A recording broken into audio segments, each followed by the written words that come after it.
को लेकर जानकारी मिली है। न्यायिक आयोग की रिपोर्ट आने के बाद में प्रशासन के बीच में और लोगों के बीच में हैरानी का माहौल है, क्योंकि कई सारे बड़े खुलासे यहां पर हुए हैं इस रिपोर्ट में। और ऐसे में लखनऊ से लेकर संभल तक प्रशासन की तरफ से चौकसी और सुरक्षा बढ़ा दी गई है। आपको रिपोर्ट दिखाते हैं।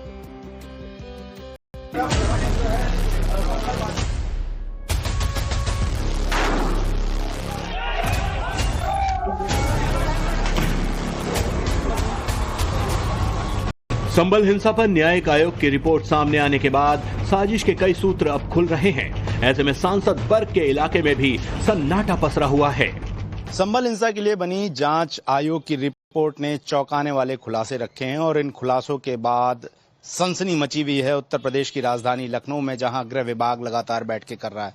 दरअसल मेरी मौजूदगी है संभल के उस दीपासराय इलाके में, वो दीपासराय इलाका जो कि बर्क के घर से कुछ कदमों की दूरी पर है और ये वो इलाका कहा जाता है जहां पर संभल के कई अपराधी जो है जिनकी धरपकड़ यहां पर हुई है। और कई बार जब पुलिस यहां पर दबिश डालने आती थी तो आम लोगों का विरोध भी उसे सहना पड़ता था। संभल का दीपसराय वही इलाका है जहां से हिंसा के कई आतंकियों को पुलिस ने गिरफ्तार किया था।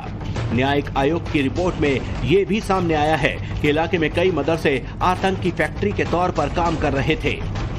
हिंसा के बाद यहां पर पुलिस ने चौकी का निर्माण शुरू किया, लेकिन इस संभल के दीपासराय इलाके की बात करें तो ये वो इलाका है जहां पर कई आतंकी संगठनों के तार जुड़े हैं। अगर आपको बता दें तो मोहम्मद आसिफ जो अलकायदा इंडिया का चीफ था, या शाहरुख जो हिजबुल मुजाहिदीन का आतंकी निकला था, जफर मसूद जो संभल से अलकायदा के लिए भर्ती का काम करता था, इसके अलावा आईएसआई से लेकर आईएसआईएस के तमाम संगठनों से जुड़े लोगों के तार यहाँ पर मिले।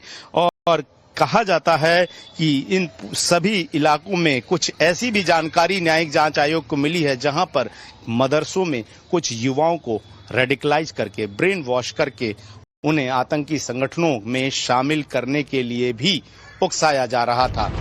ऐसे में जो खुलासे न्यायिक आयोग की रिपोर्ट के जरिए हुए हैं, उसके बाद प्रशासन भी अलर्ट हो गया है। पहले से चल रही कोशिशों के अलावा भी प्रशासनिक लेवल पर कई कदम उठाए जा रहे हैं।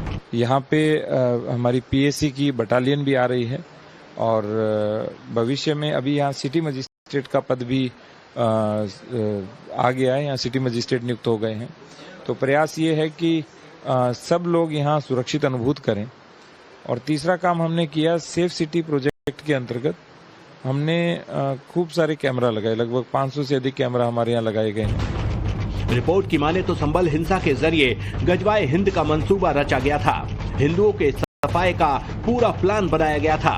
इस साजिश का नेटवर्क पाकिस्तान तक फैला हुआ था। इनका मकसद था कि लव जिहाद और पलायन और हिंदू मंदिरों पर हमला करके यहां से पलायन और ज्यादा बढ़ाया जाए, ताकि यहां पर एक ऐसा गढ़ बनाया जा सके जिससे आतंकी गतिविधियां संचालित हो सके। और न्यायिक आयोग के इन दावों के बाद से गृह विभाग के तार जो हैं वो अब घूमने लगे हैं कि किस तरीके से अब जांच करके इन सभी टेरर मॉड्यूल पर रोक लगाया जाए और उत्तर प्रदेश की इंटरनल सिक्योरिटी को भी बेहतर किया जाए। वीडियो मनमीत के साथ गौरव श्रीवास्तव, टाइम्स 9 भारत, संभल।